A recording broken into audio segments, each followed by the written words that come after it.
ike na-esonyere anyị n'Enugu ESBS n'ọwa X ejibu Twitter mara, sonyere anyị n'Enugu ESBS n'ọwa Instagram, sonyere anyị na ESBS Enugu n'ọwa Facebook, ma sonyezikwara anyị na ESBS Enugu 042 n'ọwa YouTube. Binyekwa aka subscription gị ka iwe na-enweta mgbasa ozi anyị n'uju. Abụ m Chidimma Ikemede, isi akụkọ. Gọọmenti Enugu steeti n'ụlọ ọrụ ndị nkịtị nwe ga-ejikọ aka ọnụ iguzobe ogige DNA na steeti a. Ndị gọvanọ ala Naịjirịa kwuru na ha akwadoghị ego ọnwa opekata mpe Naira 60. A na-ekpe ndị chọrọ igbere ọkwa ọchịchị n'ike atụmatụ ha mara afọ n'ala na mba Democratic Republic of Congo ikpe. Akụkọ n'uju karịrị n'akọ ndị mere na steeti a. Agbaala ume ma kwuo mkpa ọ dị ka ndị nwere oke n'ọlụ sonye na mba a na-agba ugbu a megide ịtụ mgbere mmadụ. Nke a na-eme n'ihi etu ịtụ mgbere mmadụ si abawanye n'obodo.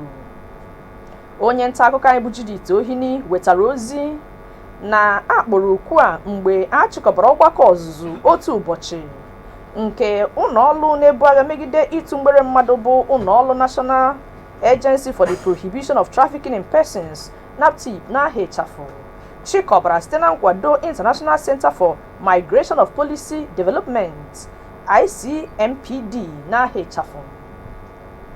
Ọgbakọ ọzụzụ ahụ dọtara ndị isi na ngalaba dị iche iche gụnyere ngalaba agụmakwụkwọ, ụlọọrụ ọkaikpe, ndị ọrụ nchekwa, ndị ndu omenala na ndị ndu ụka yanakwazi ndị nnọchiteanya gọọmenti. N'okwu mmalite ya ka onye ji ọkwa Director General ụlọọrụ NAPTIP bụ Ọkammụta Fatima Waziri Azi nke onye ji ọkwa Director of Research and Program Development bụ Maazị Josiah Emerole nọchitere anya ya kwuru na ọlụngo akpọrọ The Schools Anti-Trafficking Education na nke Advocacy Project STEEP n'aha ịchafụ bụ ọlụngo ga-adị na steeti ise ebe a họpụtara Enugu steeti ịnọchite anya ndị mpaghara ala Igbo South East. O mere ka amata na ogogo eji atụ mgbere mmadụ na mpaghara a na-abawanyezi. Gọọmenti Enugu steeti na Center for Deoxyribonucleic Acid DNA Forensic na inyocha mpụ na agụmakwụkwọ na-ejikọ aka ọnụ n'ọlụ.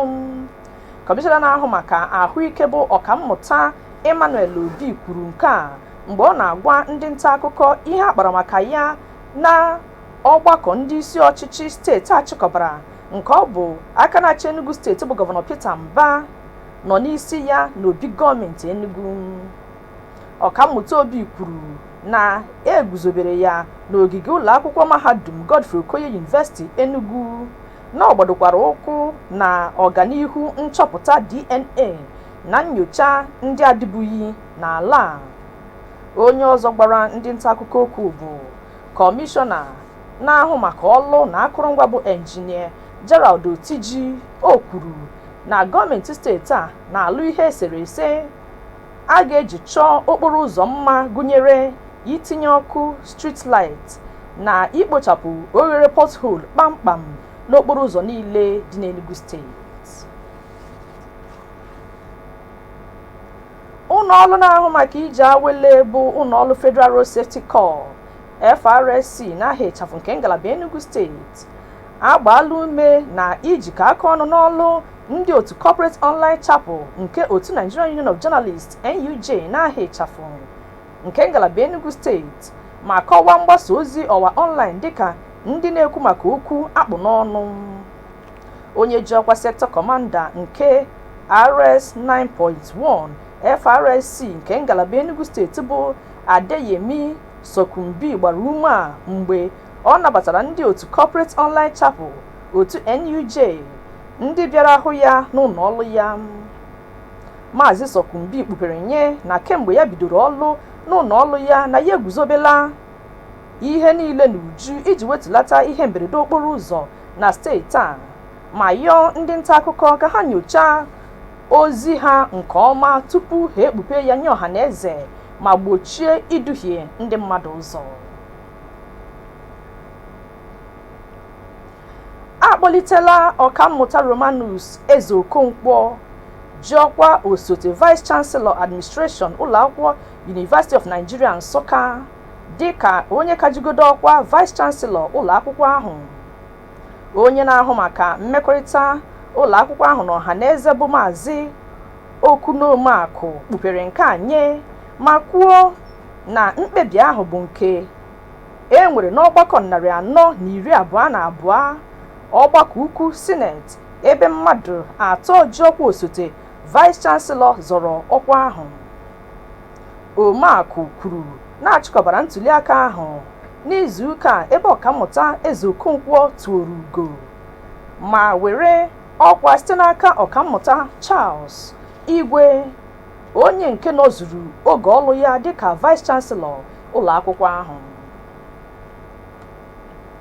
N'akọ ndị mere n'ala anyị, otu jikọtara ndị gọvanọ ala Naịjirịa bụ otu Nigeria Governors Forum NGF n'aha ịchafụ ekwuola na ọ bụ eziokwu na oge eruola mgbe a ga-enwe ego ụgwọ ọnwa opekata mpe ọhụụ, mana ego dị $60,000 abụghị nke ha ga-akwado.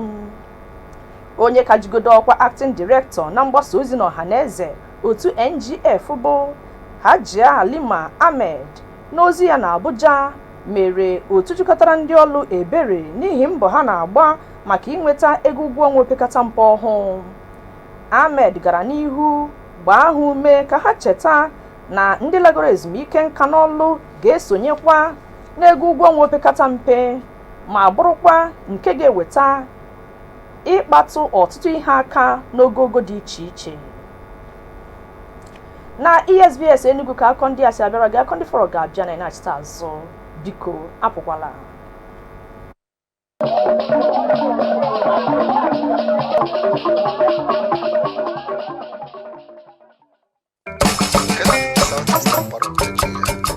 Ndị ọma ndị Enugu steeti, ihe eji mara ndị Igbo bụ ịgba mbọ, azụmahịa na ihe eji enyere ndụ aka dị iche iche. Kedu ka anyị si hapụ ihe ndị a were na-anọzi n'ụlọ kwa Mọnde ọbụla? Ọ bụrụ na ụmụ anyị agaghị akwụkwọ, ndị mgbere ejeghị ahịa, ndị ụlọ akụ apụtaghị ọrụ kwa Mọnde, kedu ka obodo anyị ga-esi wee gaa n'ihu nwee mmepe na ezigbo ihe ndị ọzọ dị iche iche? Ndị Enugu, ka anyị pụta n'ụbọchị Mọnde ọbụla ya nakwa ụbọchị niile nke izu ụka. Gọọmenti Enugu etinyego nchekwa bukpo maka ọdịmma mụ na gị. Ọganiru Enugu dị anyị n'aka, ka anyị jikọọ aka mee ka ọganiru ya pụta ife site n'ịpụta ọrụ, ahịa, ụlọ akụ, ụlọ ọgwụ kwa Mọnde ma ụbọchị ọbụla.